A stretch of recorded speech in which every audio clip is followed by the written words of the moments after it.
बिस्मिल्लाहिर्रहमानिर्रहीम। अस्सलामुअलैकुम दोस्तों, अल्लाह ताला ने कमोबेश 1,24,000 पैगम्बर इंसानी रस्तो हिदायत के लिए माबूस फरमाए, जिनका मकसद भटकी हुई इंसानियत को कुफ्र और जुल्म के गठाठोट अंधेरों से निकाल कर नूर इबादत में गर्क करना है, ताकि वो इंसान जो ख्वाहिशात नफसानी के शिकंजों में जकड़ा हुआ है वो नफ्स मुतमिना के स्टेज पर फाइज होकर अल्लाह पाक की रजा का असीर बन जाए। जो लोग मनसब नबूवत पर सरफराज किए गए, अल्लाह ताला की तरफ से इनको गैर मामूली इल्म, तदब्बुर, कुव्वत फ़ैसला और नूर बसीरत अता किया गया। इन मुंतखब हस्तियों में हज़रत सलमान अलैहिस्सलाम वो नबी हैं जिन्हें अल्लाह ताला ने मनसब नबूवत के साथ साथ वसी पैमाने पर मुल्क व सल्तनत भी अता फरमाए, ताकि आप अपनी ज़ाहिरी और बातनी दोनों कुव्वतों के साथ मुआशरे इंसानी में फितना व फसाद फैलाने वाली शर की ताकतों से नाबर्द आज़मा हो सके। दोस्तों, आज की वीडियो में हम आपको बताएंगे कि हज़रत सुलेमान अलैहिस्सलाम के तख्त के बारे में, और साथ ही दोस्तों कुछ इन हालात और वाक़ियात के बारे में भी बताएंगे जो हज़रत सलमान अलैहिस्सलाम की ज़िंदगी के साथ भी जुड़े हुए हैं। हज़रत सलमान अलैहिस्सलाम और इनके वालिद हज़रत दाऊद अलैहिस्सलाम के तख्त, जो दुनिया के मुतबर्रिक और महंगे तरीन तख्त थे, इस वक्त कहाँ हैं? हज़रत दाऊद अलैहिस्सलाम का तख्त दुनिया के किस मुल्क में मौजूद है? ये सब कुछ आपको आज की वीडियो में बताएंगे। तो हमारी आज की वीडियो को आखिर तक ज़रूर देखिएगा, और अगर आपने अभी तक हमारे चैनल डेली जमील को सब्सक्राइब नहीं किया तो अभी सब्सक्राइब करके बेल आइकन पर क्लिक कर लीजिए, ताकि लेटेस्ट अपलोड होने वाली वीडियो आपको आसानी से मिलती रहे। वीडियो को लाइक करें, शेयर करें अपने दोस्तों के साथ, और कमेंट बॉक्स में अपनी कीमती राय का इजहार ज़रूर कीजिएगा। दोस्तों, जब हज़रत सलमान अलैहिस्सलाम ने बैतुल मुक़द्दस बना लिया तो आपने अल्लाह रब्बुल इज़्ज़त से 3 चीज़ों का सवाल किया। अल्लाह ताला ने इनको 2 चीज़ें अता फरमा दी।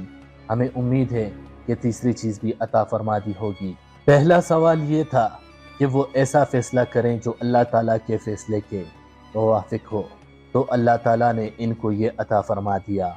और इन्होंने दूसरा सवाल ये किया कि अल्लाह ताला इनको ऐसा मुल्क अता फरमाए जो इनके बाद किसी गैर को कभी मुयस्सर ना आए। अल्लाह ताला ने ये भी इनको अता फरमा दिया। तीसरा सवाल ये कि जो भी इस मस्जिद में 2 रकात नमाज अदा करे वो अपने गुनाहों से इस तरह पाक हो जाए जैसे बच्चा इस दिन गुनाहों से पाक हो जाता है जिस दिन वालदा इसे जन्म देती है। तफसीर बफरी में लिखा है कि मुझे उम्मीद है कि अल्लाह ताला ने ये चीज़ भी अता कर दी होगी।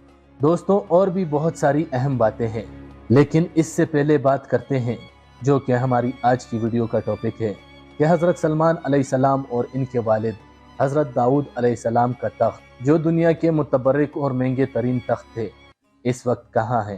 हज़रत दाऊद अलैहिस्सलाम का तख्त कहाँ है? हज़रत दाऊद अलैहिस्सलाम का तख्त दुनिया के किस मुल्क में है? ये वो अहम सवाल हैं जो अक्सर पूछे जाते हैं। हज़रत सुलेमान अलैहिस्सलाम अल्लाह सुब्हानहू तआला के अज़ीमुल मर्तब पैगम्बर गुजरे हैं। आपको बनी इसराइल में माबूस किया गया और आपको न सिर्फ पैगम्बरी अता की गई बल्कि दुनिया के अजीम बादशाहत और इल्म से भी नवाजा गया था।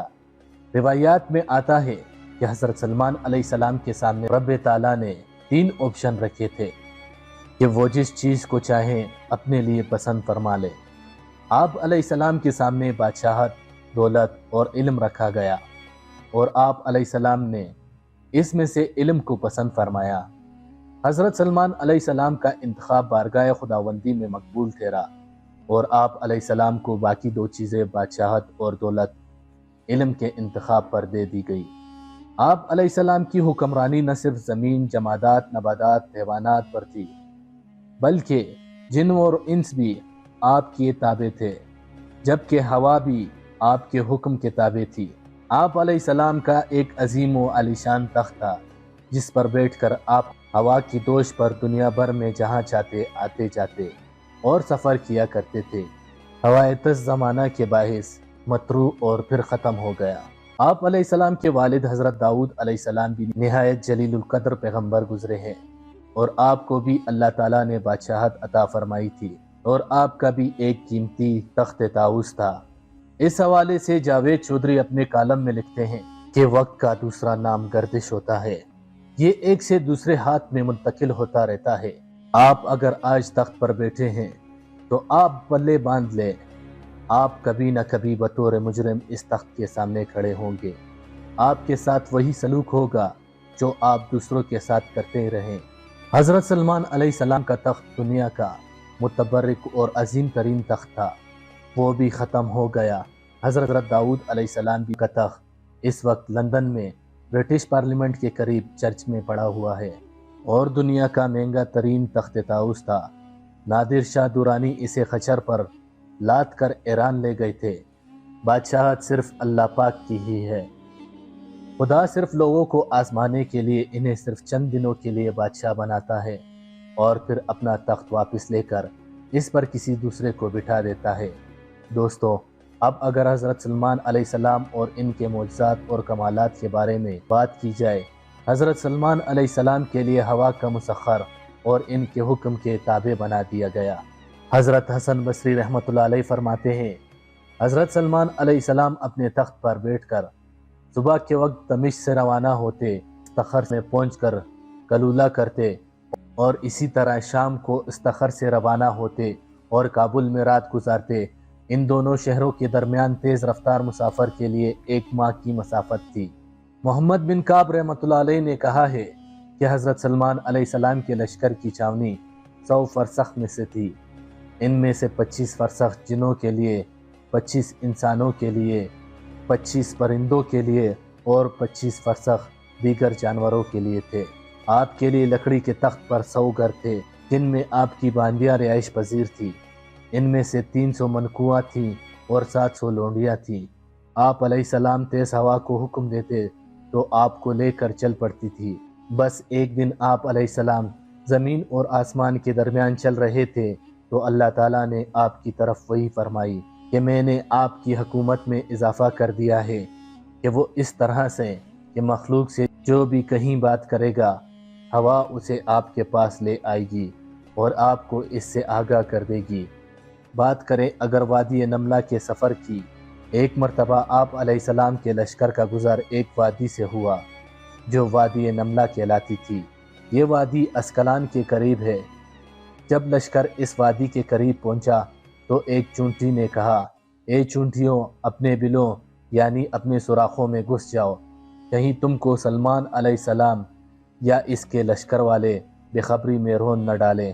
حضرت سلمان علیہ السلام نے چونٹی کی یہ بات سن لی اور اللہ کے مخلوقات میں سے جو بھی مخلوق کوئی بات کرتی تو ہوا اس طرح حضرت سلمان علیہ السلام کے کانوں تک پہنچا دیتی۔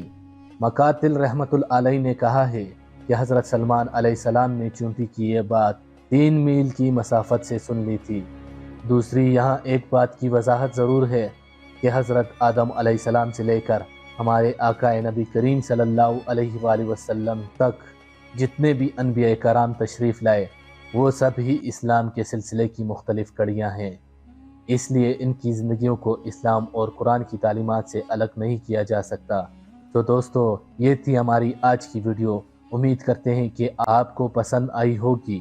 اس حوالے سے کمنٹ باکس میں اپنی رائے کا اظہار ضرور کیجیے گا۔ ملتے ہیں ایک نئی ویڈیو کے ساتھ، تب تک کے لیے اللہ حافظ۔